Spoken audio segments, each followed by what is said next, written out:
seconda edizione per i campionati assoluti del Veneto, l'ultima in ordine di tempo tra le competizioni introdotte dal Comitato regionale, che dallo scorso anno ha voluto assegnare il titolo di miglior tennista della regione, lanciando la sfida tra tutti i tesserati per un club veneto. Per il secondo anno abbiamo organizzato i campionati regionali assoluti, che è la manifestazione principe della nostra regione, con 250 iscritti, un montepremio di 10.000 euro, un grande successo e anche molti spettatori. Credo sia una manifestazione estremamente importante. Gli impianti scelti per questa seconda edizione degli Assoluti Veneti sono stati quelli del Green Garden di Mestre, splendida cornice di un torneo vincente. Certo, il comitato regionale con il presidente Mariano Scotona hanno voluto premiare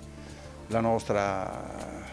cultura sportiva, cultura tennistica, e ci hanno assegnato questi campionati assoluti del Veneto, chiedendomi anche di aumentare il prize money, e io l'ho fatto. A spuntarla quest'anno sui campi del Green Garden e scrivere il proprio nome nel palmarès del torneo è stato il siciliano Giuseppe Lavela in forza Altici Padova, che dopo aver estromesso dal torneo il favoritissimo Marco Speronello ha avuto la meglio in 3 set sul suo avversario di giornata, Pietro Romeo Scomparin, tesserato per lo Schio, che ha sprecato ben 9 match point.